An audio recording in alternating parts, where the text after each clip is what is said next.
두 번째 세션의 강사이신 이준원 교수님은 현재 숭실대학교 안전융합대학원 교수로서 안전보건공단 인천지역본부장을 역임하셨습니다.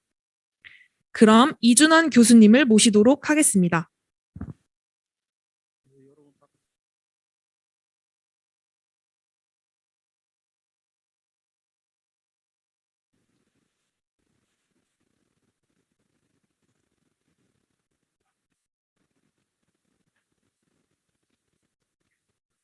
네, 여러분 반갑습니다. 숭실대학교 교수 이준원입니다. 오늘 제1회 삼성화재 주관으로 하는 기업안전 포럼 많은 분들이 참석하셨네요. 참석해 주신 여러분들께 감사드리고요. 이런 또 좋은 자리 마련해 주신 삼성화재에도 감사합니다. 오늘 제가 이 사업장의 안전관리 방안인데요. 처음에 제안을 받으면서 중대재해처벌법 관련해서 과연 사업장에서 무엇을 어떻게 준비해야 될까를 좀 강의해달라고 얘기를 좀 들었습니다.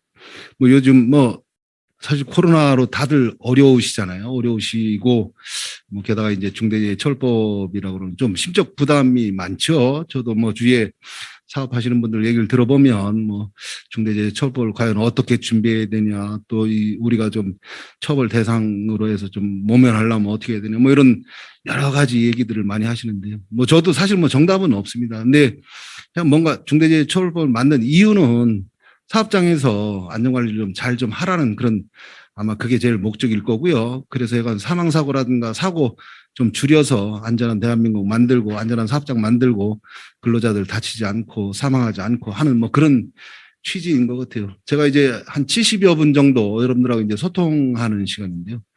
저는 아까 소개받은 대로 안전보건공단에서 한 32년 반을 근무했네요. 32년 반을 근무를 해서 참 안전하고는 뗄 수 없는 제 인생이 안전이었는데요. 사실 이러고도 저도 아직 완벽하게 안전을 다 한다라고는 자부는 못해요. 워낙 안전 영역이요. 여러분들 잘 아시는 대로 산업 안전도 있지만 산업 보건도 있잖아요. 산업 안전 쪽에는 또 기계 안전, 전기 안전, 화공 안전, 건설 안전, 조직, 인력, 예산, 또 이제 교육까지 이렇게 따지면 너무너무 광범위한 건데요. 그래도 이제 또 해야 합니다. 해야 하고 가야 될 길인데요. 어쨌든 안전공단에서 한 32년 근무하면서 한 20년 가까이를 본부에 생활을 했고요. 그러면서 잘 아시는 대로 위험성 평가 2012년, 13년도부터 본격 시행됐잖아요. 제가 12년, 13년도에 본부에 산업안전실장 하면서 그 고시 만들고 그 작업에 참여했고, 클라스라고 그러는 전산지원 시스템, 또 화학물질 위험성 평가를 하는 촤이라는 화학물질 위험성 평가 전산지원 시스템 이런 것들을 좀 했던 기억이 나고요. 또 이제 99년도에 여러분들 코샤 MS라고, 지금은 예전에는 코샤 18,000이잖아요. 99년도에 한 6개월 걸쳐서 제가 직접 코샤 기준 만들고 심사원 양성하고 이렇게 했던 기억이 납니다. 어쨌든 나름대로 이건 안전에 좀 오래 했고요.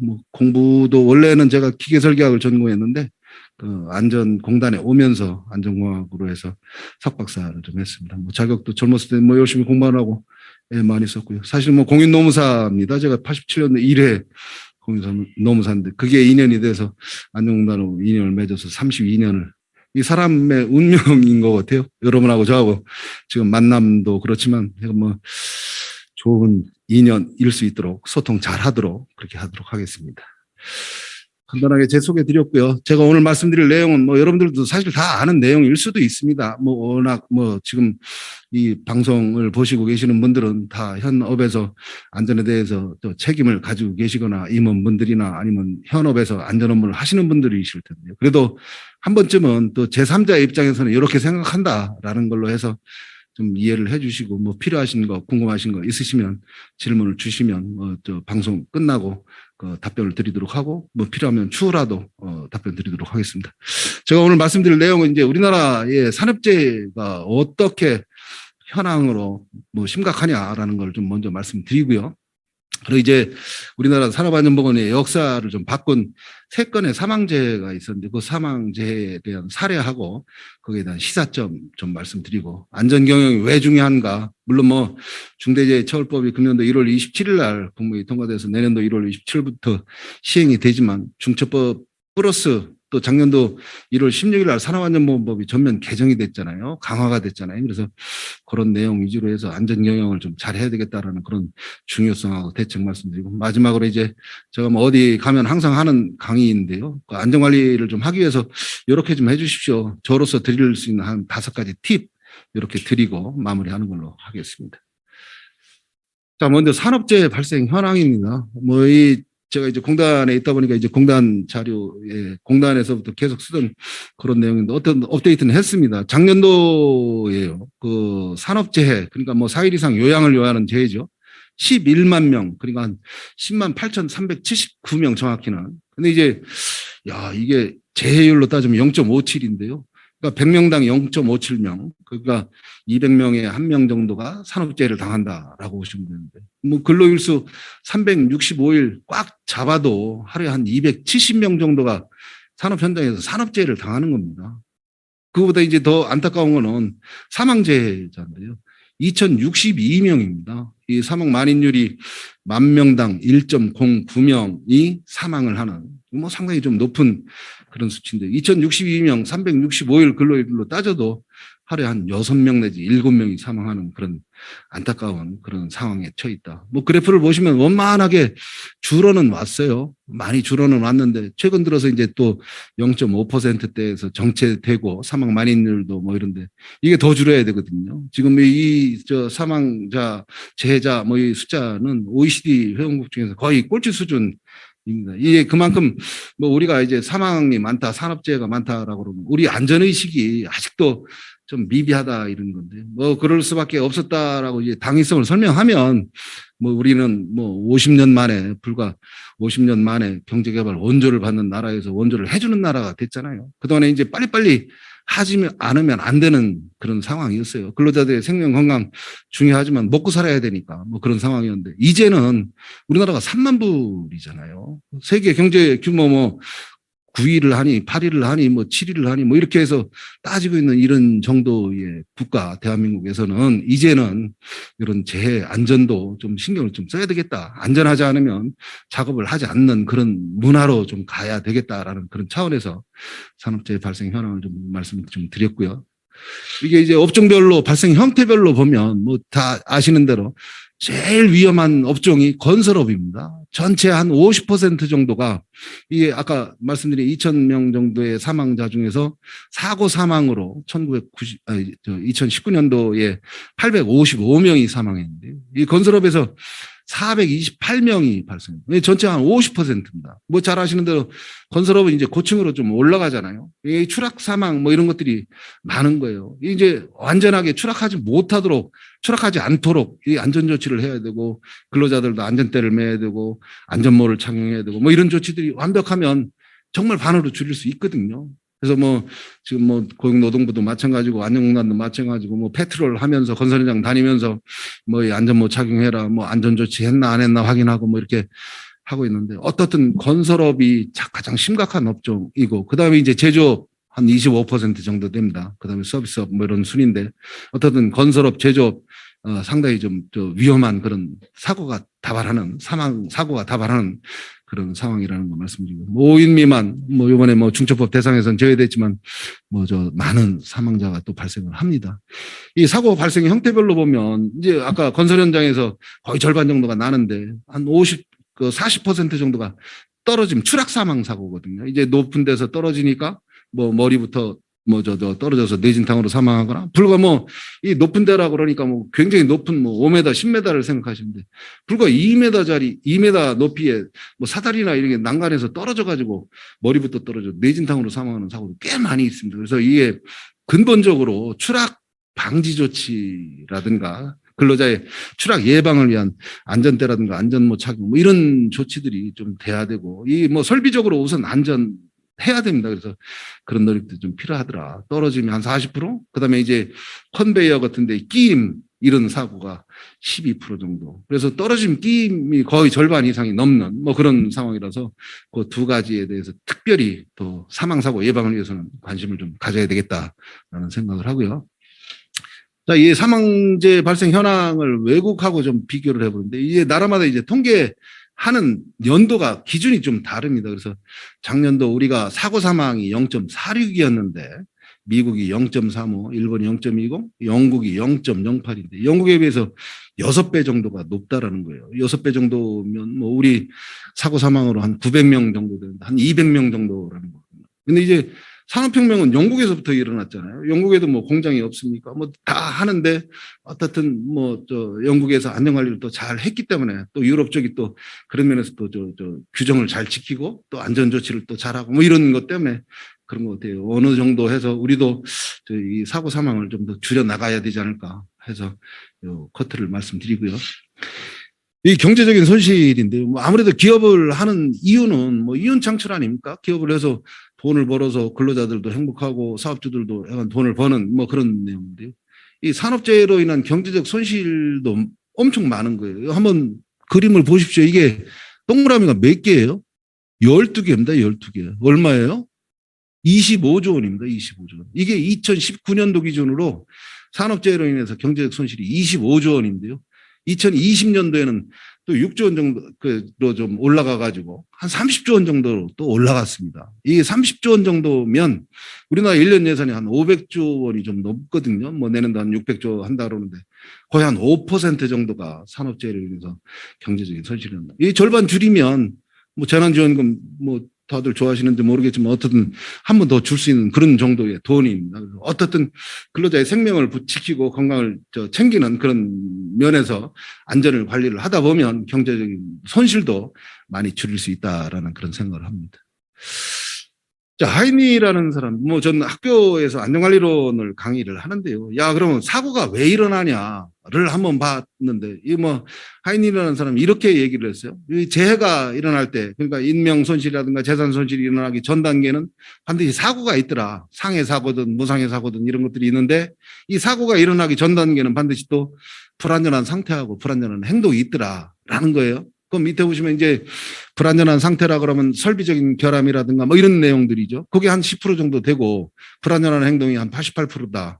그렇다고 뭐 이게 언뜻 뭐 보기에는 야 그럼 근로자들이 안전한 행동만 할 수 있도록 교육만 뭐 시키면 되겠네라는 건 아니고요. 이 교육도 필요하죠. 근로자들이 약간 주어진 안전설비라든가 안전작업 절차라든가 안전수칙이라든가 이걸 지키는 그런 노력들을 해야 되는데 어떻든 그 상태를 그러니까 설비를 안전하게 해놓은 다음에 근로자들이 안전하게 작업을 할 수 있도록 해나가는 그런 조치들이 필요한 건데 어떻든 안전을 하는 이유는 불안전한 상태 및 불안전한 행동을 안전한 상태 및 안전한 행동으로 가는 거. 그래서 설비 장치의 결함을 안전하게 하는 거, 작업 환경의 결함을 안전하게 하는 거, 근로자의 불안전한 행동을 안전하게 하는 거. 뭐 이런 내용이 될 것 같아요. 물론 뭐 그 수단과 방법은 여러 가지가 있고 산업안전보건법에서 많은 안전조치들이 있잖아요.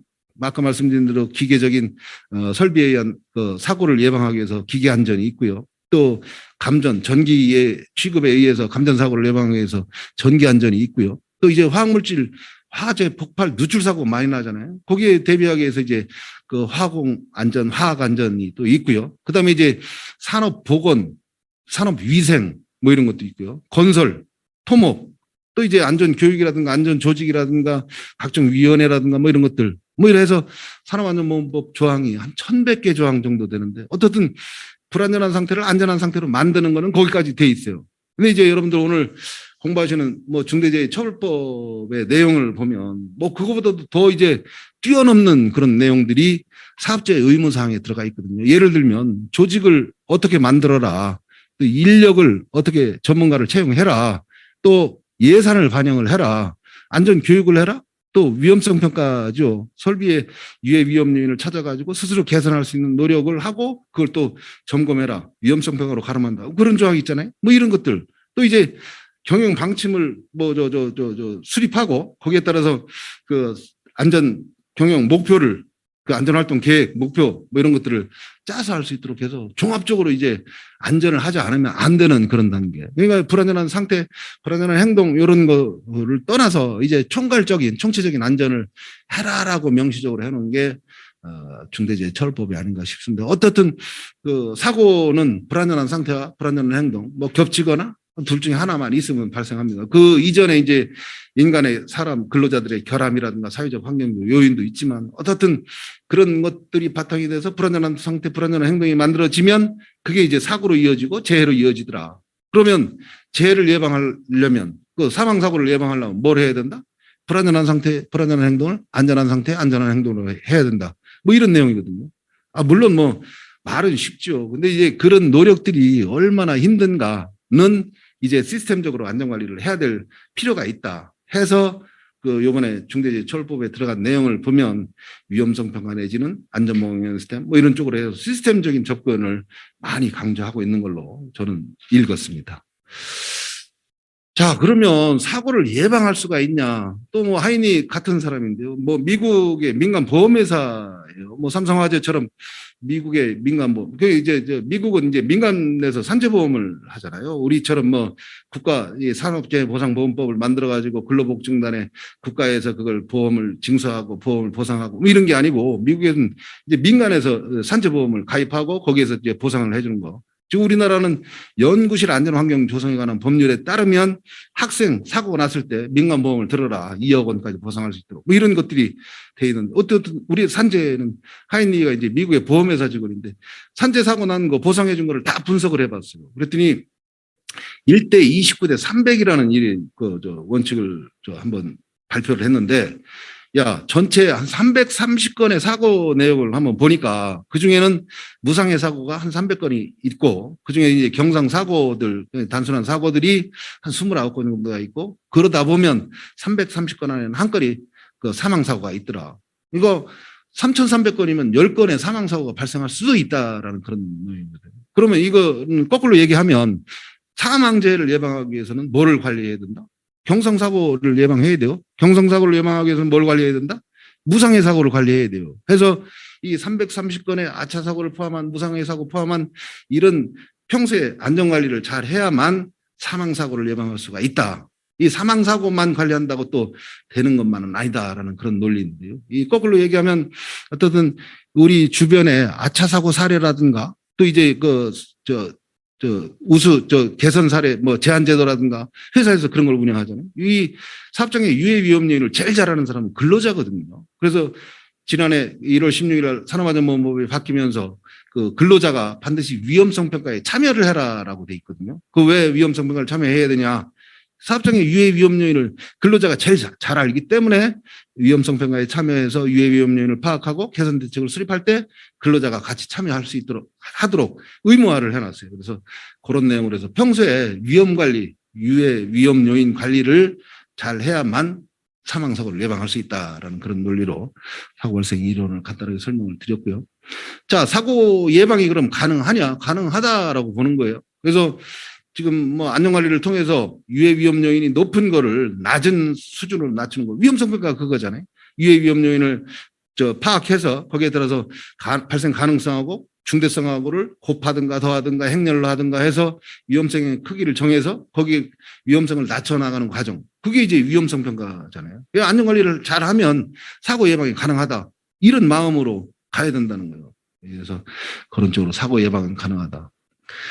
자, 흔히 이제 사업주분들이라든가 뭐 어디에 강의를 교육을 요청받아서 가면 저는 항상 뭐 이 얘기를 좀 하는데 자, 그럼 안전관리를 어떻게 해야 되냐라고 많이들 물어보세요.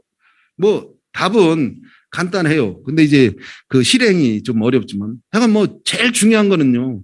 작업자들의 안전이잖아요. 작업자들이 유해 위험 요인에 접해서 뭐 산업재해를 당한다든가 사망재해를 당한다든가 이걸 예방하기 위해서 우선 작업자가 작업하는 그런 설비, 기계기구 설비들이 안전화해야 돼요.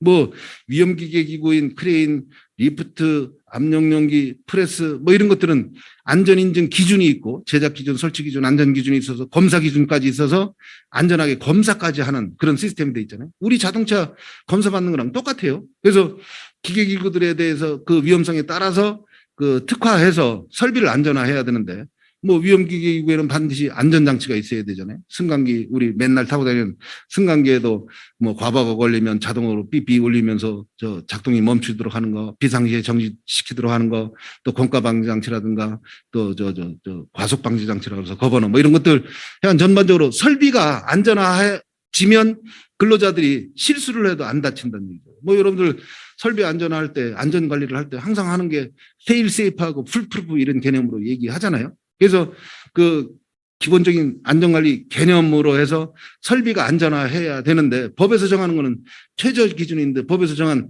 안전장치가 됐다. 그리고 근로자들한테 보호구만 착용했다라고 거기서 끝나서는 안 되고 더 설비가 근원적으로 안전할 수 있는 방법이 있으면 최대한 안전장치, 안전조치를 해야 된다라는 내용이죠. 이게 이제 시스템 안전공학 보면 직렬 연결하고 병렬 연결하고 이 좀 차이가 있잖아요. 그래서 직렬 연결은 뭔가 이제 중간에서 사고가 나면 바로 이제 사고로 사망이라든가 사고로 이어질 수 있는 건데 어떤 안전 조치를 할 때 항상 이 병렬 듀얼 시스템으로 해서 안전을 작업자가 실수하고 안전장치가 하나가 작동이 안 돼도 다른 나머지가 될 수 있도록 그런 근본적인 설비 안전화. 요즘 뭐 뭐죠? 그 스마트 안전기술, 숭실대학교도 스마트 안전과가 있는데, 이 스마트 안전기술을 활용해서 안전을 할 수 있도록, 뭐 작업자가 하는 거를 기계로, 아니면 로봇으로 대체하는 거, 뭐 이렇게 해서 IoT라든가 뭐 인공지능 AI라든가 뭐 이런 걸 통해서 작업을 좀 안전하게 좀 최적화해서 화학 공장 같은 데는 더군다나 그 온도, 압력, 유량 뭐 이런 것들을 또 최적화하는 뭐 그런 노력들이 좀 필요하고요. 두 번째가 이제 시스템 안전인데요. 어떻든 설비가 안전해지면 그거를 잘 관리할 수 있는 그런 시스템, 물론 뭐 조직도 있고 인원도 있고 뭐 이런 것들도 있지만 위험성 평가를 바탕으로 해서 사업장의 전반적인 안전을 시스템화해서 관리하는 거. 또 이제 최고로 큰 시스템 안전은 안전보건 경영 시스템이잖아요. 여러분들 잘 아시는 대로 안전보건공단에서 99년도부터 했던 거는 코샤 18001 또는 코샤 MS가 있고요. 또 이제 국제적으로 옛날에 국제적으로 되기 전에는 오샤스 18001 또는 ISO 45001 이게 국제표준화 2018년도부터 돼서 지금 인증하고 시행하고 있잖아요. 그 안에 보면 1장부터 10장까지 해가지고 뭐 인력, 예산 지금 중대재해처벌법에 있는 내용이 그 방침을 선언하고 목표를 정하고 뭐 거기에 따라서 교육을 하고 뭐 이런 내용들이 다 그 시스템에 다 들어가 있는 내용이잖아요. 그래서 시스템적으로 안전하게 좀 관리를 할 수 있는 그런 것들이 좀 있어야 된다라는 게 두 번째 시스템 안전하고요. 마지막으로 아무리 설비가 안전하게 잘 돼 있어도 시스템이 잘 돼 있어도 이걸 작동시키는 경영층이라든가 아니면 근로자들의 안전 문화 의식이 안 돼 있으면 이 사고 나는 거거든요. 그래서 설비를 안전화할 수 있도록 해서 그 우리 사업장의 유해 위험률을 다 안전 조치를 해야 되고 두 번째 시스템을 안전하기 위해서 각종 매뉴얼 절차서 지침서 또 코샤 MS라든가 안전보건 시스템 ISO 45000이라든가 이런 것들을 받으셨을 텐데 이런 것들을 좀 체계적으로 선진화하고 또 업데이트하고 뭐 이런 노력들이 시스템 안전화하고요. 마지막으로 이제 그거를 다루는 최고 경영장 그 사업주부터 맨 밑에 있는 사람들까지 안전할 수 있도록 그런 노력들이 좀 필요하다라는 말씀을 드립니다. 그래서 이런 설비 안전화, 시스템 안전화, 안전 문화의 조치들이 좀 필요하다라는 그런 말씀을 드립니다. 자, 다음인데요. 이 재예방이 중요합니다. 재예방이 중요한데요. 사고가 안 나면 제일 좋죠. 근데 만약에 사고가 나면 비상대응을 잘하면 피해를 최소화할 수가 있어요. 피해를 최소화할 수 있을 뿐만 아니라 이건 뭐 사망사고도 또 예방할 수도 있는 그런 게 있는데요. 뭐 여러분들 잘 아실 겁니다. 9.11 얼마 전이죠. 뭐 2001년도에 9.11 테러 사건이 나가지고 4, 5천 명이 사망하는 그 와중에도 모건 스탠리라고 하는 국제 금융 그룹이 있어요. 거기에 안전관리자죠. 보안 책임자 리 레스콜라라는 사람. 이게 분기마다 한 번씩 전 직원을 대상으로 훈련을 했다는 거예요. 그렇게 많은 사상자를 낸 뭐 이런 사고임에도 불구하고 전 직원 한 2,700명 정도 되는 가운데 그 2,700명 중에서 13명 빼놓고 나머지를 다 살렸다. 거의 다 살린 거거든요. 그리고 여러분들 잘 아시는 대로 뭐 9.11 테러 난 다음 날 모건 스탠리는 정상 영업을 했다라는 그런 일화가 있어요. 그래서 그게 계기가 돼가지고 여러분들 잘 아시는 대로 ISO 22301 비즈니스 연속 경영 시스템이 이런 것 때문에 또 새로 또 태어났잖아요. 비상 상황이 벌어져도 비즈니스 경영을 연속적으로 할 수 있는 그런 시스템. 아까 말씀드린 그런 시스템하고 또 연계가 되는 거거든요. 물론 근로자를 보호하기 위한 안전보건 시스템도 있지만 조직 경영의 그 전체적인 일관성을 유지하기 위한 그런 비즈니스 연속 경영 시스템 뭐 그런 건데요. 어떻든 비상 대응을 잘하면 아무리 사고가 나더라도 혹시 사고가 나더라도 피해를 최소화할 수 있다. 아니면 피해를 줄일 수 아니면 없앨 수 있다라는 그런 내용으로 비상 대응 훈련도 참 중요하고 뭐 이것도 안전보건 경영 시스템에 있잖아요. 비상 대응 매뉴얼을 작성하고 거기에 따라서 비상 대응 시나리오를 작성하고 거기에 따라서 교육 훈련을 주기적이고 반복적으로 하도록 해서 그런 내용으로 말씀을 드리고요. 뭐 외국만 잘한 게 아니고요. 우리나라 뭐 세월호 정말 안타까웠죠. 그런 안타까운 사고가 있었지만 우리도 잘한 기억이 이거예요. 샌프란시스코 공항에 아시아나항공이 불시착했는데 307명 탑승객 중에서 305명 다 살았거든요. 이 그림 보시면 이 뭐 저렇게 항공기가 이 화재 나고 잘못하면 폭발까지 날 그럴 우려가 있는 상황에서 근로자들을 잘 대피를 했는데 승무원들이 그냥 평소에 훈련을 실전처럼 했다는 거예요. 그래서 그 어떻게 자기가 대응했는지 모를 정도로 몸이 먼저 움직이는 그런 훈련이 좀 필요하다. 특히나 이제 유해 위험 화학물질을 좀 많이 취급하는 사업장에는 비상대응 매뉴얼에 따라서 비상조치 훈련을 수시적으로 주기적으로 반복적으로 좀 해 주셔야 되겠다라는 말씀을 드립니다. 자, 저희가 지금부터 이제 사망자의 사례 및 시사점에 대해서 좀 말씀을 드리는데 우리나라 그 안전보건 역사에 좀 큰 획을 그은 사건 3가지입니다. 뭐 잘 아시겠지만 처음에 2012년도 9월 27일 날 구미에 있는 휴브글로벌에서 불산 누출 사고라고 하는데 엄밀히 말하면 불화수소 누출입니다. 불산은 아니었고요. 이게 뭐냐면 왼쪽에 뭐 잘 아시는 대로 20톤짜리 탱크 로리에 불화수소를 그 휴브글로벌에 장치랑 연결하는 그런 작업을 하다 2명의 작업자가 하다가 실수로 밸브를 잘못 밟는 바람에 이 불화수소가 1시간 반 이상 이렇게 누출되면서 근로자 5명이 사망을 했고요. 또 인근 18명 정도가 부상을 했고 인근 주민 만여 명 정도가 피해를 끼친 그런 사고였는데 이게 계기가 돼가지고 이제 여러분들 잘 아시는 대로 저희 안전공단에서 했던 PSM 공정안전보고서는 이 불산이 빠져 있었어요. 불산, 연산, 칠산 이런 게 해서 그 뭐 7개 그 화학업종 플러스 21개 물질에서 51개 물질로 하니까 그때 이제 2012년도 제가 이제 본부 실장을 할 때 1257개였던 PSM 대상 사업장이 갑자기 2300개로 늘어나더라고요. 그거 뿐입니까? 여러분들 뭐 힘드시겠지만 환경법이 또 바뀌었잖아요. 그래서 화학물질 관리법이 바뀌면서 장애인평가 위해관리계획서 뭐 이런 것들을 만들어야 되고 또 화학물질 등록 및 평가 여부 관한 법률 뭐 이런 것들이 또 만들어지면서 해당 우리나라 화학물질 관리에 대한 완전 제도를 바꾸는 그런 계기가 됐었죠. 해가 어떻든 그런 사고인데 만약 이 불화수소가 이게 민가로 갔었으면 엄청 더 큰 사고였었을 텐데 여러분들 잘 아시는 더 인도의 뭐 버팔 사고 농약 공장 사고를 또 이태리의 뭐 세베소 뭐 이런 사고를 하면서 이제 외국 유럽에서도 이제 PSM 제도를 도입했는데 우리도 이게 계기가 돼서 그 환경법, 화건법 뭐 이런 것들이 많이 강화됐다라는 거 말씀드리고요. 두 번째 태안화력발전소의 김영균 씨 사고입니다. 이게 젊은 청년이 이게 태안화력발전소 이제 서부발전의 자회사 협력업체 직원이었는데 물론 한 명이었지만 너무 안타까운 죽음이었어요. 그래서 이 태안화력발전소 사망 사고가 나면서 야 공기관에서 안전관리를 이 정도밖에 못하냐라고 해가지고 공공기관 안전활동 수준 평가를 그 이후에 만들어가지고 지금 한 3년 차 하고 있는데 어떻든 공공기관에서도 이제 안전을 하지 않으면 안 되는 그런 상황으로 갔습니다. 그래서 조직을 만들어라. 그것도 CEO 직속으로 만들어라. 또 안전 보건관리 규정을 만들어라. 또 위험성 평가를 해서 뭐 단기에 한 번씩 그 기재부에 또 보고해야 되고 또 이제 매년 한 번씩 안전활동 수준 평가를 받아서 그게 공공기관 경영 평가에 반영을 하는 뭐 이런 시스템이 엄청 뭐 지금 사업장에서 봐서는 중대재해처벌법이 좀 엄청 큰 화두이지만 공공기관으로 봐서는 태안화력발전소의 사망사고로 계기로 해서 공공기관 안전활동 수준평가가 엄청 큰 그런 계기가 됐던 사고였습니다. 그래서 좀 안타깝지만 어떻든 뭐 2인 1조 뭐 이런 뭐 안전관리 규정 뭐 자기네들 그런 것들이 있었는데 뭐 그런 것들이 안 지켜지고 안전장치라든가 이런 것들이 제대로 작동을 못했고 뭐 이런 상황으로 사고는데 해서 공공기관 안전관리 강화 종합대책을 2019년도 3월 달에 만들어서 2020년도부터 해서 공공기관에 대한 경영평가를 하는 거 해서 우리나라 뭐 최고로 높은 사고 사망 만인율이 자살, 교통사고 사망, 산업재해 사고 사망인데 이걸 뭐 2022년까지 절반으로 줄이겠다라는 그런 목표로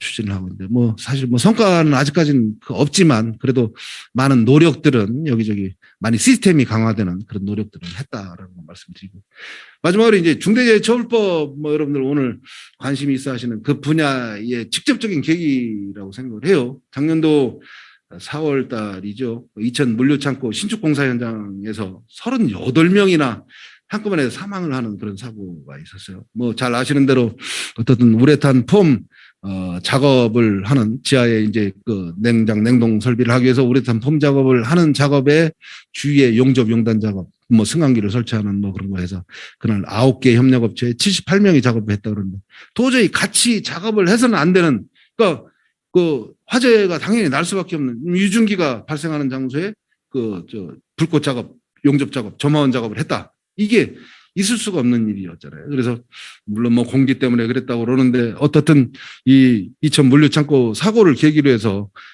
중대재해처벌법이 만들어지었다라는 말씀을 드립니다. 그래서 중대재해처벌법이 이제 만들어지면서 그걸 또 관리하기 위해서 지난번에 노동부에서 발표한 내용을 보니까 산업안전보건청을 만들어서 이 중대산업재해, 중대시민재해 말고 중대산업재해에 대해서 특별히 관리를 하겠다. 산업안전보건청을 이용해서 뭐 그런 내용으로 하고 있습니다. 자, 중대재해가 발생했을 때 어떻게 처벌이 되냐. 뭐 여러분들 일선에 현장에 계시기 때문에 대부분 아실 텐데요. 저도 이제 안전공단에서 요 일을 좀 많이 했었는데 중대재해가 발생하면 전면적으로 작업 중지가 됩니다. 근데 이제 사업장으로 보면 이 사실 제일 무서운 게 이게 작업 중지라고 그러네요. 이 생산을 못 하니까 그 라인을 못 가동시키니까 작게는 뭐 한 달, 또 길게는 뭐 두세 달까지도 이 작업 중지가 되면 이게 손실이 어마어마한 거예요. 그래서 몇십억에서 몇백억까지도 작업 중지로 인한 경영상의 타격이 있고요. 두 번째가 이제 작업 중지가 있으면 명령 진단을 내리죠. 해서 너네들 어디가 아프니까 진단을 받아봐라 라고 해서 명령 진단을 내려서 이제 노동부 감독관하고 공단 직원하고 가서 특별 감독을 해서 이 과태료를 부과하는 뭐 그런 내용으로 해서 하고 진단이 결과 보고서가 나오면 그 안에서 법 위반 사항을 해서 사법 조치를 의뢰하기 위해서 뭐 가는 거. 이 작업중지 걸려 있는 거를 풀기 위해서 작업중지 해제 요청을 하는데 안전작업계획서를 제출하고 그 현장 소장이 또 와서 또 경우에 따라서 브리핑을 하고 또 노동부하고 공단하고 이제 같이 개선 결과에 대해서 확인하고 작업중지 해제 심의위원회 만장일치로 해서 오케이를 했을 때 이제 작업중지를 풀어주는 뭐 그런 내용인데 하여간 뭐 사망사고 한 건 나면 엄청 힘듭니다. 사실 힘듭니다. 그래서 나는 사업장도 힘들지만 그걸 처리하는 뭐 노동부라든가 저도 공단에 있을 때 보면 사실 그 과정이 쉽지만은 않았다라는 그런 말씀을 좀 드립니다. 자, 이 사망사고 관련해서 이제 마지막으로 사망사고에 관련된 시사점인데요. 이게 최근에 발생하는 사망사고를 보면 이게 작업의 유해 위험성을 근로자들이 좀 잘 모르고 사고를 당하는 경우도 있다. 뭐 모르는 건 아니지만 그 아까 안전문화 안전의식이 돼가지고 안전작업 절차가 있음에도 불구하고 안전수칙이 있음에도 불구하고 그걸 안 지키고 작업을 하다가 사망사고가 발생하는 경우가 있거든요. 그래서 작업의 유해 위험성을 근로자들이 잘 알고 작업을 해야 되겠다라는 그런 시사점이 하나 있고요. 또 이제 아까 말씀드린 대로 기계기구 설비마다 위험성이 좀 다 달라요. 그래서 위험한 기계기구 설비에는 반드시 안전장치, 방호장치, 또 이제 추락 사고 위험이 있는 데는 추락 방지 조치, 뭐 그건 안전장치는 아니지만 어떤 추락 방지 조치를 잘 알고 또 만약에 근로자한테 이제 안전대라든가 안전모라든가 뭐 이런 걸 착용해서 그 2차 예방을 할 수 있는 그런 내용이 필요하고요. 또 이제 2012년, 13년도 아까 2012년도에 구미 휴글로벌 사고 났지만 화학물질에 대한 화재 폭발 누출 사고가 엄청 많았었어요. 그때 제가 이제 본부 실장할 때인데 이게 뭐 회사 이름을 또 말씀드리기가 좀 그러네요. 어떻든 불산이 한번 노출돼 가지고 휴브글로벌에 사고 났죠. S전자에서 또 사고 났죠. 램 무슨 회사에서 또 사고 났죠. 뭐 했어. 질소가스가 노출돼 가지고 뭐 LG 뭐 또 SK 뭐 이런데 뭐 이 한번 사고가 나면 연달아서 그렇게 사고가 났었는데 그래도 지금은 화관법이 많이 강화되고 산업안전보건법에 PSM 제도가 많이 강화돼서 그런가 요즘은 뭐 이게 조금 좀 옛날보다는 좀 덜해졌죠. 옛날엔 화학물질 누출로 인한 사망사고도 꽤 많았었는데 어떻든 관리하니까 이렇게 줄더라라는 게 아마 정부라든가 저희들 생각이 아닌가라는 생각을 하고요. 마지막으로 또 사망사고를 예방하기 위해서는 질식장소 그죠? 여름 같은데 이제 밀폐 공간 같은데 질식 사망 사고가 많이 나잖아요. 맨홀 같은 데도 마찬가지고 그 밀폐 공간 저수조라든가 뭐 이런데 밀폐 공간에 질식 사망 사고 또는 이제 여름 같은데 이제 그 호우 이럴 때 붕괴 뭐 이런 위험 뭐 이런 것들을 좀 예방해서 사망 사고를 예방하기 위해서는 이런 것들 작업 절차가 안전하게 마련된 작업 절차를 좀 따라서 안전 수칙대로 잘 작업을 하면 그 사고를 예방할 수 있지 않을까. 하려면 어떻든 작업의 유해 위험 요인에 대해서 작업 시작 전에 안전 점검을 좀 제대로 하면 좋겠다라는 건 생각을 해봅니다. 자, 다음으로 이제 안전 경영이 왜 필요하고 그 안전 경영을 하려고 그러면 어떤 내용들을 좀 해야 될까. 여러분들도 아시는 내용이지만 다시 한번 저하고 그냥 그 생각하는 그런 시간으로 좀 갔으면 좋겠는데요. 아까 말씀드린 국민 생명 지키기 3대 프로젝트라는 걸 했어요. 이게 그 대통령이 직접 신년 기자회견 때 우리나라가 가장 OECD 국가 중에서 높은 게 산업재해 사망이다, 또 자살이다, 교통사고 사망이다. 뭐 산업재해 사망은 아까 제가 말씀드렸잖아요. 전체 사망은 한 2,000명 정도 넘고 사고 사망이 한 900명 정도 되거든요. 이게 정말 높은 거예요. 또 자살, 1년에 얼마 정도 될 것 같아요? 자살? 우리나라가? 한 13,000명 정도 돼요. 13,000명. 교통사고 사망. 옛날에 10,000명이 넘었었어요. 근데 그게 지금은 4,000명대 안 되거든요. 3,800명까지도 떨어졌었는데.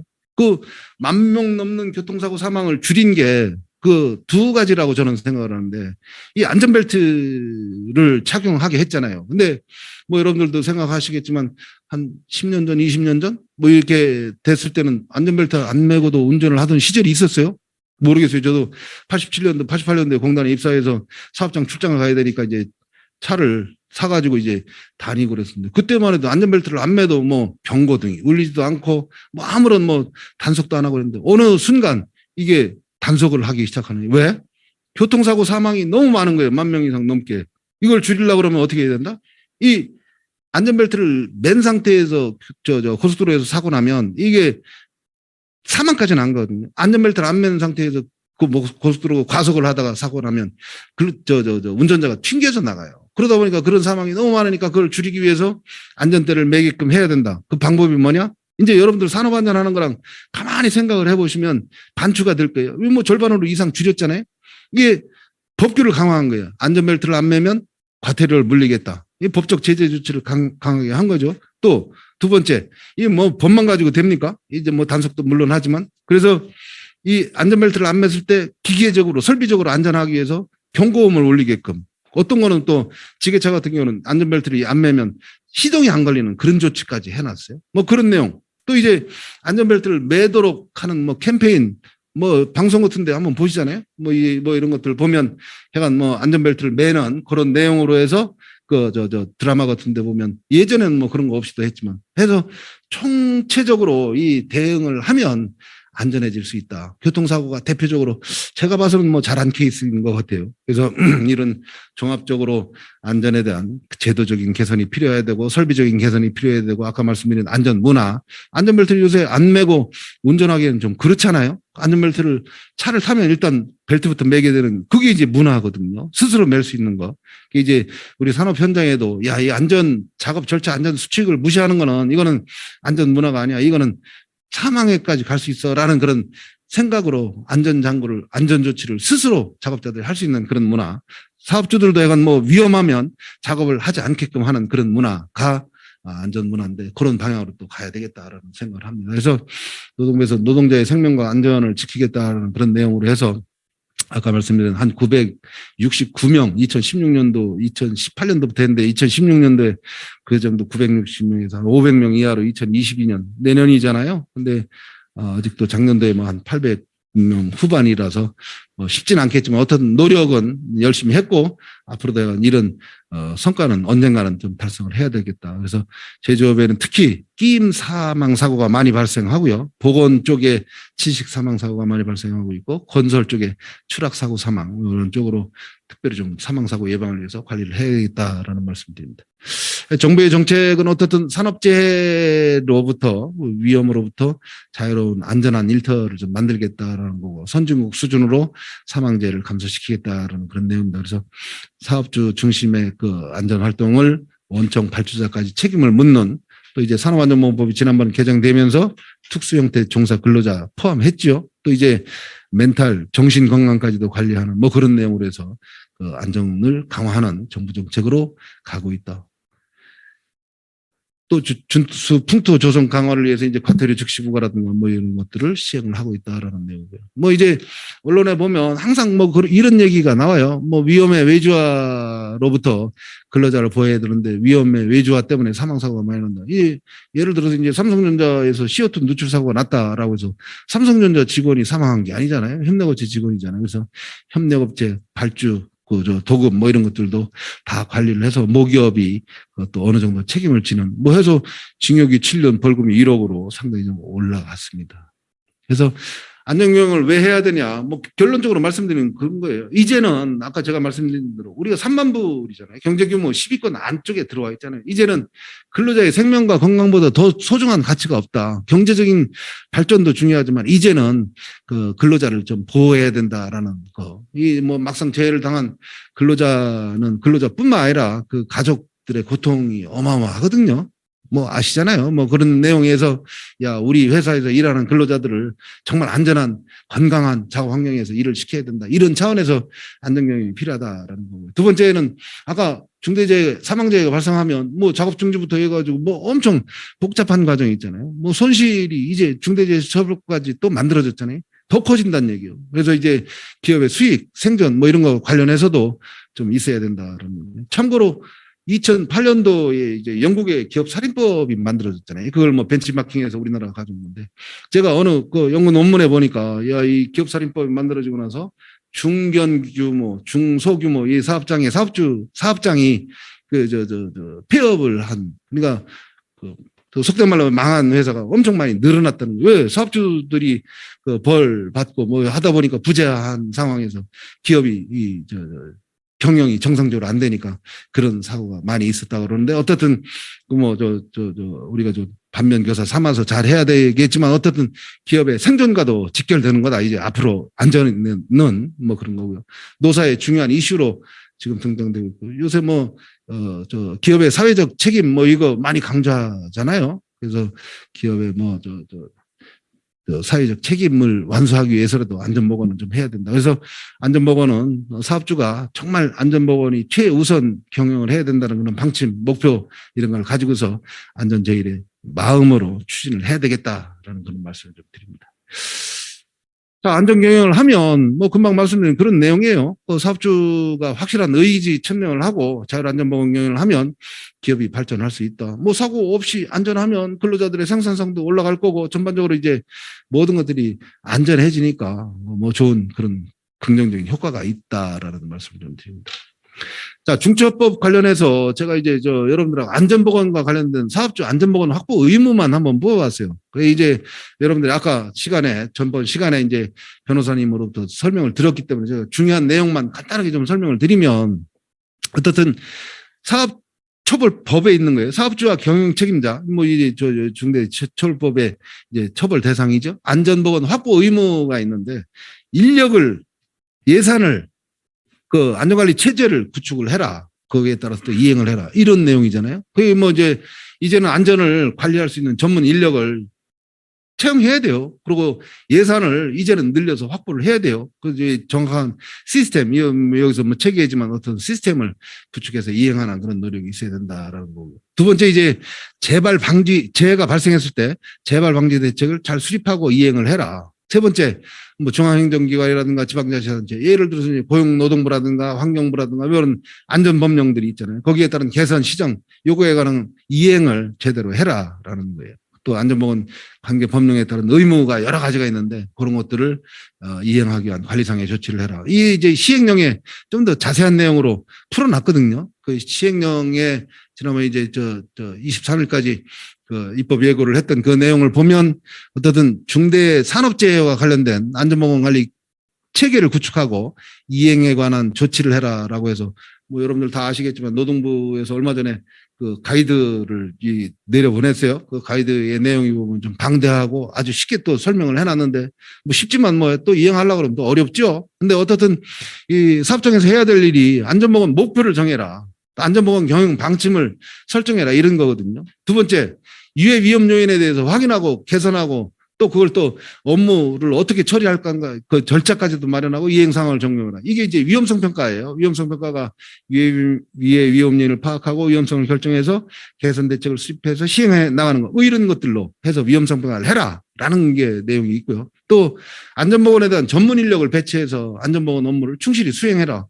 이거 법에 이렇게 가지고 이제 상세하게 안내해서 집어넣어놨어요. 이런 것들 해야 된다는 얘기예요.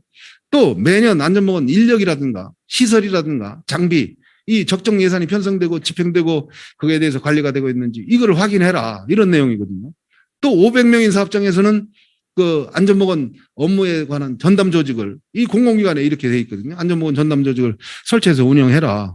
뭐 물론 하고 있지만 어떻든 체계적으로 해야 되겠죠. 그다음에 사업장에 대한 안전보건 확보 개선을 위해서 종사자, 근로자들의 의견을 청취해라. 이 산업안전보건위원회라든가 이런 것도 좋지만 노사협이라든가 이런 걸 통해서 적극적으로 의견을 청취하고 거기서 끝나는 게 아니라 그 의견에 대해서 개선 방안을 마련해서 시행을 해라. 라는 내용으로 또 돼 있어요.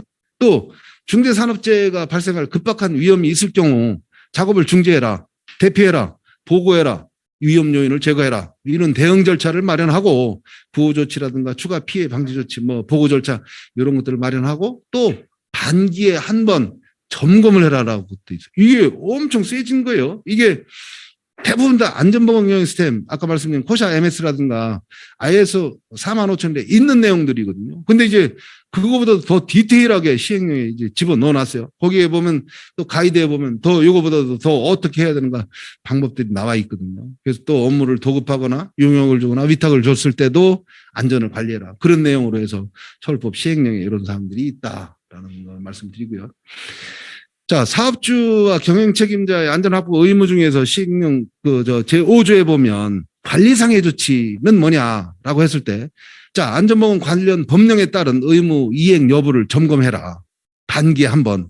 아이고, 시기까지도 명확하게 해놨어요. 물론 뭐 대기업은 잘 하고 있어요. 근데 이제 중소규모 뭐 5인 이상 적용이니까 뭐 이런 데서는 50인 뭐 이런 데서는 사실 뭐 생산하고 판매하고 영업하기도 바쁜 건데 이거를 다 챙겨야 돼요, 이제. 이게 뭐 어떤 의미에서 이런 정도를 챙기려고 그러면 사실 안전보건 전문가가 아니면 쉽지 않거든요. 또 두 번째, 의무 이행을 위해서 인력을 배치하고 예산을 추가 편성하고 또 그거에 대해서 집행 뭐 이런 것들을 확인해라 이런 내용입니다.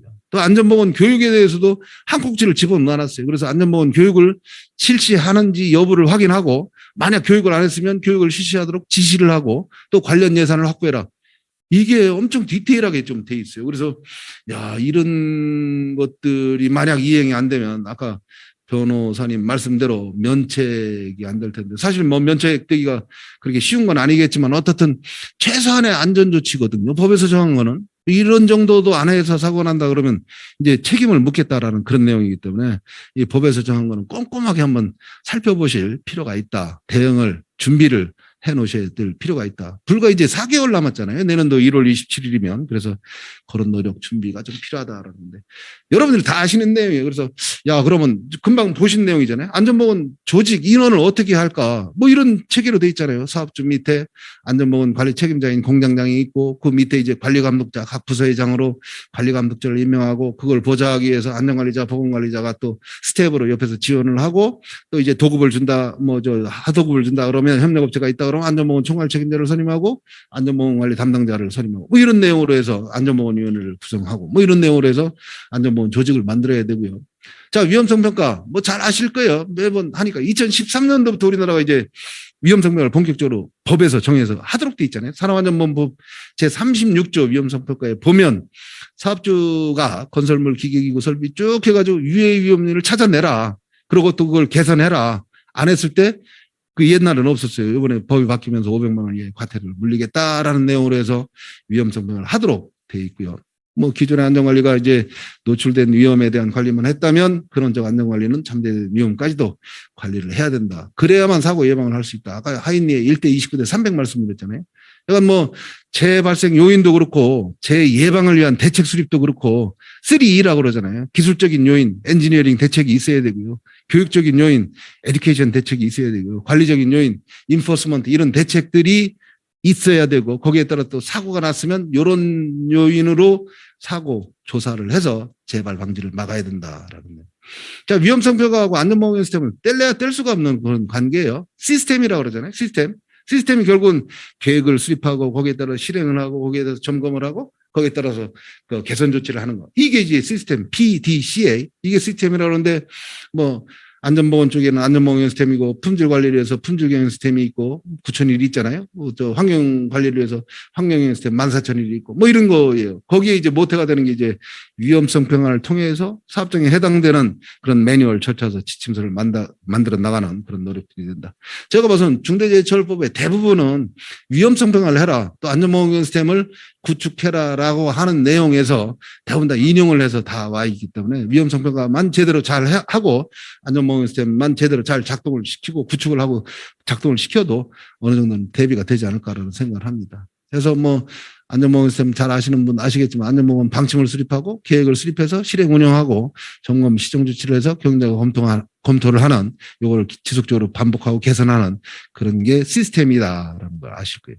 안전보건교육 아까 언급이 됐었잖아요. 중처법에. 그래서 일반 근로자들 대상으로 해서 정기 안전보건교육이 있고 신규로 근로자를 채용하면 채용시 안전보건교육이 있고 작업 내용을 바꿨을 때 작업 내용 변경 교육이 있고 유해 위험 작업에 대해서는 특별 안전보건교육이 있고 이런 내용으로 해야 된다. 건강진단 뭐 요즘 아까 말씀하신 대로 중처법 시행령에 보면 24개의 화학물질 취급 급성 중독 이런 질병자가 1년에 3명 나오면 그것도 중대재해로 본다는 거네요. 그래서 건강진단을 체계적으로 좀 해야 된다. 또 화학물질을 취급할 때 16개 항목을 해서 화학물질의 성분 및 함유량 명칭 뭐 해가지고 쭉 해가지고 16개에 대한 물질 안전 관리를 잘 관리를 해야 된다. 이게 뭐 화학물질이 뭐에 유해 위험성이 있는가. 불사는 어떤 특성이 있고 화학물질마다 인체에 미치는 영향이 다 틀리잖아요. 벤젠은 어떤 영향이 있고 메틸 알코올 뭐 실명을 하는 그런 물질이잖아요. 그래서 물질에 대한 특성을 유해성을 잘 알고 근로자가 잘 알 수 있도록 물질안전보건자를 개시하거나 비치하고 교육을 하고 거기에 따라서 소분하면 경고 표시를 하고 뭐 이런 내용으로 해서 잘 관리를 해야 된다. 또 산업재해가 발생하면 산업재해 발생 보고를 해야 될 건데 산업재해는 4일 이상 요양을 요하는 재해지만 산업재해를 발생해야 될 보고는 사망자 플러스 3일 이상 휴업을 요하는 죄, 여기 가끔가다 헷갈리는데 어떻든 1개월 이내 산업재해 조사표를 작성해서 제출을 해야 된다라는 말. 자, 이제 마지막으로 안전관리 방안에 대한 팁 5가지인데요. 뭐 이게 뭐 여러분들도 잘 알고 있는데 실천이 사실 중요하죠. 아는 것도 중요하지만 실천하는 게 중요한 거거든요. 그래서 제가 약간 뭐 강조드리고 싶은 5가지를 좀 말씀드리려고 그러는데요. 자, 이제는요, 시대가 바뀌었어요. 안전이 경영의 최우선 가치로 실천을 해야 된다라는 그런 내용인데요. 이게 안전만큼 더 중요한 가치는 없는 거예요. 근데 이제 여러분들 안전제일 하잖아요. 이게 안전관리론 책자에 보면 110년 전에 US 스틸의 게리 회장 이게 아마 1차 세계대전 때일 거예요. 이게 뭐 워낙 철강 우리 포스코 같은 회사잖아요. 워낙 생산을 많이 하고 하다 보니까 사고도 많이 나고 뭐 사망자도 많이 나고 뭐 제철회사니까 뭐 위험해서 그렇습니다. 이게 할 수가 없어서 야, 이 안전이 3번째가 있는 걸 안전을 제일 우선으로 하자. 그러니까 품질도 좋아지고 생산도 좋아지더라. 이게 이제 안전제일 세이프티 퍼스트의 유래입니다. 이제 우리도 이제 이런 세상이 됐어요. 불과 되게 오래돼서 110년 지났지만 이제는 안전을 경영의 최우선 가치인데요. 뭐 다른 거 없습니다. 이 안전하지 않으면 작업하지 마라라는 그런 내용으로 해서 요즘은 많이 해요. 뭐 포스코라든가 이런데 그 회장님 뭐 인터뷰한 거 보니까 안전하지 않으면 우리는 작업을 안 한다라고. 이거 뭐 전 세계적으로 유명한 기업 듀폰 안전관리를 제일 잘하는 기업이거든요. 듀폰에서는 제가 뭐 이런 내용으로 안전 위험하다고 생각하면 절대 일을 하지 마라 이런 내용으로 뭐 회장님 사옥을 그 회사 바로 옆에다가 지은 거 뭐 잘 아시잖아요. 뭐 그런 내용으로 가야 되겠다라는 말씀입니다. 그래서 뭐 이 포스코에서도 사고가 많이 났지만 뭐 이 사고 나면 공장 문을 닫을 수 있다는 위기감을 가지고서 안전관리를 좀 최선을 다해달라는 건 회장님의 당부 말씀을 소개를 드리고요. 자, 안전제일로 하는 거 경영층의 마인드인데요. 그거를 제대로 근로자들이 따라가지 않으면 안 돼요. 근데 이제 물론 뭐 지시를 하면 우리 근로자들은 다 따라와인데 이게 수동적으로 따라가는 거랑 자발적으로 따라가는 건 또 차이가 있거든요. 그래서 근로자들이 자발적으로 해간 안전에 적극 참여할 수 있도록 이제 결국은 안전 문화예요. 안전 의식이고 안전 수준인데 뭐 교육만 가지고 될 일이 아니라 전반적인 조직의 문화가 안전을 최우선으로 하는 그런 문화가 될 수 있도록 노사가 함께하는 안전보건 활동이 됐으면 좋겠다, 돼야 되겠다라는 말씀을 좀 드리고. 자, 안전보건에 대한 적극적인 투자예요. 이 투자 없이는 이게 성과가 나올 수가 없거든요. 뭐 저도 개인적으로 자동차 보험을 가입하고 있는데 저게 차가 저희 2대라서 한 200만 원 정도를 1년에 삼성화재의 그 보험을 들었습니다. 이 삼성화재 200만 원씩 제가 1년에 내는데 이 제가 왜 이게 200만 원이 뭐 돈이 뭐 남아서 내는 건 아니잖아요. 이 사고 났을 때 그걸 보상받기 위해서 그 대비하기 위해서 이 보험을 가입하는 거잖아요. 이 여러분들도 마찬가지잖아요. 뭐 화재보험이라든가 손해보험이라든가 이런 거지만 안전에 대한 것도 그런 개념으로 여러분들이 이해를 좀 해주셔야 된다는 얘기예요. 물론 뭐 지금 이 온라인 들어와 계신 분들 중에 사장님이 아니신 분들도 계시겠지만 어떻든 사장님을 설득해서 자, 이제 안전을 해야 될 시점이 왔다 해서 조금은 과하지만 위험을 제거하고 격리하고 방어하고 대응하기 위한 그런 노력들을 좀 해주셔야 된다는 얘기예요. 그게 안 되면 만약 사고가 나면 이게 호미로 막을 거를 가래로도 못 막은 그런 상황이 벌어질 수도 있다라는 그런 개념으로 해서 이 뭐 위험을 관리하는 저 프로세스를 제가 말씀드린 건데 한번 제일 좋은 거는 위험원을 제거하는 거예요. 뭐 경우에 따라서 일을 안 하면 되죠. 근데 이제 그렇게 할 수는 없잖아요. 설비를 자동화한다든가 작업자를 위험 물질로부터 안전한 물질로 대체를 한다든가 뭐 공정을 안전하게 바꾼다든가 뭐 이런 내용 로봇 사람이 하던 걸 로봇으로 자동화시킨다든가 뭐 이렇게 해서 제거하는 거 제일 좋죠. 근데 돈이 많이 들죠. 또 시간도 들 수도 있고 그 방법도 그 만만치는 않아요. 두 번째 격리시키는 거예요. 그러면 유해 위험 요인을 작업자하고 설비하고 유해 위험 요인하고 격리를 시켜서 안전 통로라든가 방어울이라든가 이런 걸 설치해서 격리를 시키는 거. 또 방호 장치라든가 경보 장치라든가 이런 걸 설치를 해서 설비의 안전을 확보하는 거. 보호구 착용하면 된다라고 여러분들은 안 그러겠지만 중소규모 사업장에 제가 공단에 있을 때 지도를 나가보면, 저 보호구 다 지급했어요. 안전모 지급했고, 안전화 지급했습니다. 그게 끝이 아니잖아요. 그거는 최후의 안전조치잖아요. 그래서 그런 안전조치들까지. 근데 이제 여기에 있는 거에 하나가 아니라, 아까 제가 병렬적인 안전조치를 해야 된다라는 거. 뭐 제거할 수 있으면 제거도 하고, 격리도 같이 할 수 있으면 또 하고, 방어도 같이 하고, 또 보호구도 착용하고, 이렇게 해서 그 병렬적인 그런 개념으로의 시스템적인 안전을 좀 해주십사라는 말씀입니다. 그래서 이제는 안전보건에 대해서 이번에 중대재해처벌법을 계기로 해서 뭐 지금 난리잖아요. 뭐 S기업도 그렇고 L기업도 그렇고 또 다른 S기업도 그렇고 지금 뭐 중대재해처벌법을 대비해서 뭐 진단도 받고 자문도 받고 컨설팅도 받고 그러는데 어떤 이참에 이왕이면 좋은 쪽으로 잘 활용하셔서 우리 사업장 설비를 안전화시키고 또 시스템적으로 안전화가 됐는가 한번 보시고 그다음에 근로자들, 사업주들 모든 관리 감독자들의 의식이 선진화, 안전화 될 수 있도록 하는 그런 노력을 좀 해주셨으면 좋겠다라는 부탁 말씀을 드립니다. 자, 세 번째 예관 안전보건에 대해서 이제는 좀 적극적으로 좀 투자를 좀 할 때가 됐다라는 말씀 좀 드리고요.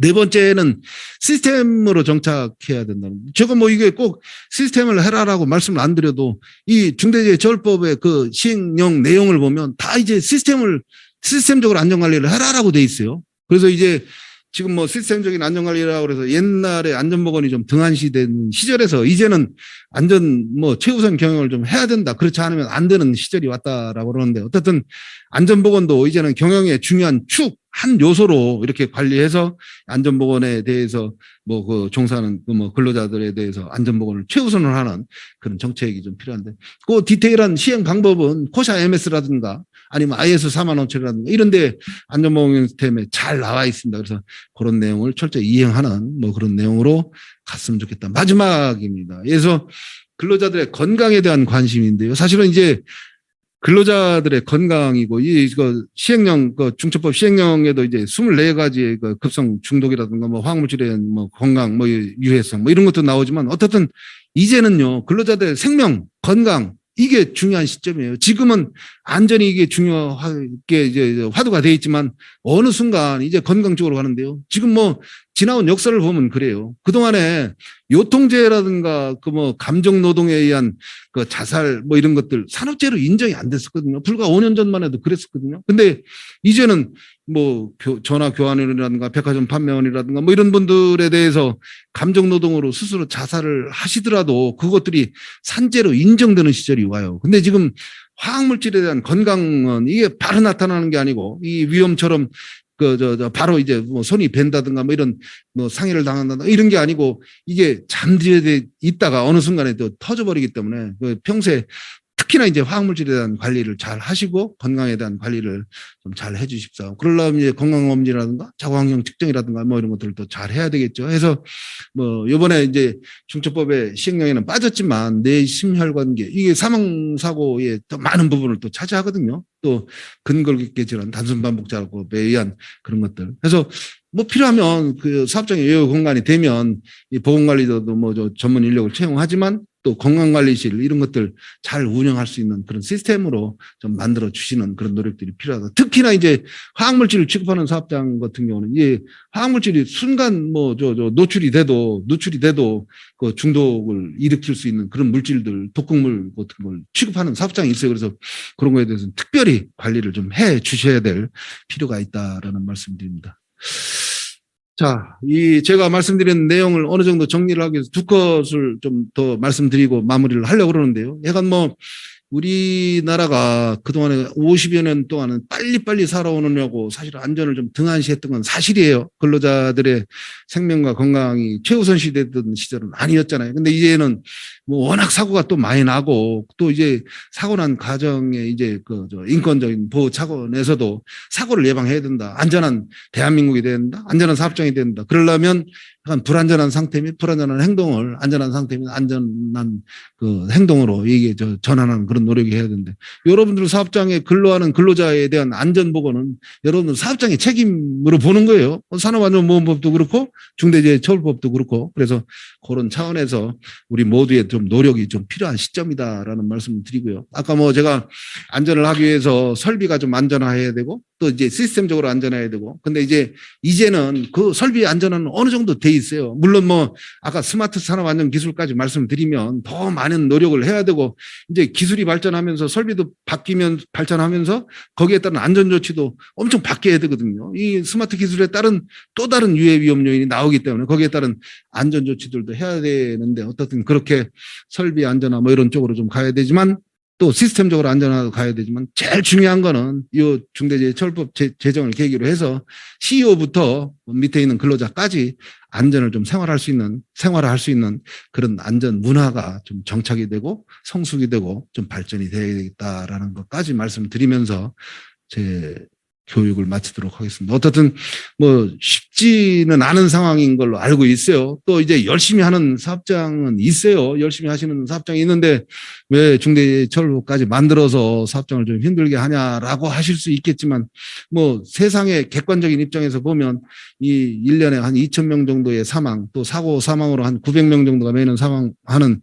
그런 산업 현장의 안타까움 뭐 이런 것들이 좀 절반 이하로라도 뭐 무죄로 갈 수는 없겠지만 줄어들 수 있는 그런 노력들을 하기 위한 그런 입법이 아닌가 생각하고요. 뭐 너무 겁내하지 말고 잘 준비해서 좀 돈은 들고 노력은 들겠지만 어떻든 근로자의 생명 하나를 살린다라는 그런 긍정적인 마인드로 좀 안전에 대해서 좀 더 관심 갖고 잘 준비를 해서 중처법이 있으나 없으나 한 그런 사업장, 안전한 사업장 구축해 주시길 바라면서 제 교육을 마치도록 하겠습니다. 자, 고맙습니다.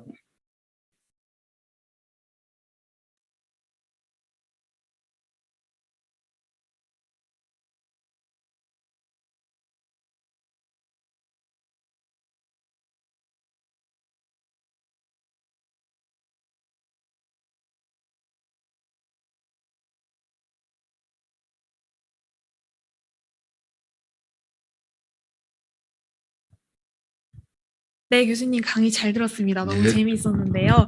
그러면 교수님께도 대표적인 질문 세 가지를 드려보도록 하겠습니다. 네. 먼저 첫 번째 질문인데요.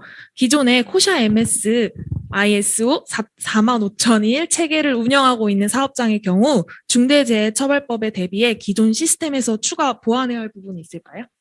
제가 아까 뭐 교육 시간에도 말씀드렸지만요. 그 코샤 MS나 ISO 45000 이거 뭐 또 이해 못 하시는 분들은 없겠죠. 근데 어쨌든 국제적인 표준으로 안전보험 시스템을 만든 게 ISO 45001이고요. 2018년도 공포가 됐고요. 표준으로.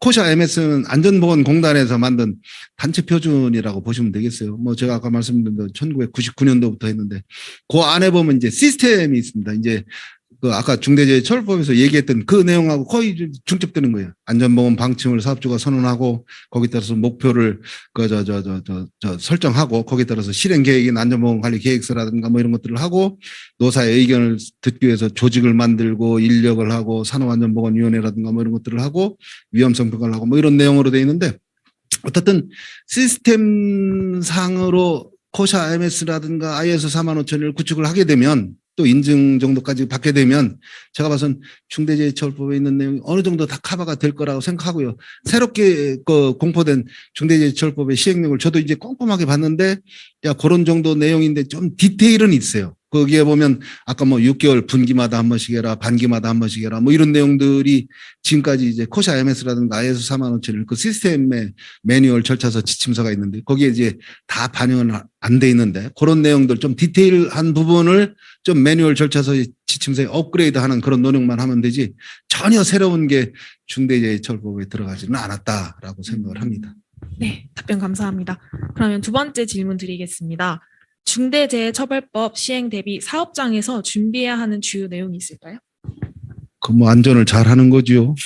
그 뭐 답은 간단한데요. 이게 뭐 쉽지 않지요. 쉽지는 않은데요. 저는 항상 얘기를 하지만 뭐 어디 강의 갈 때마다 항상 얘기해요.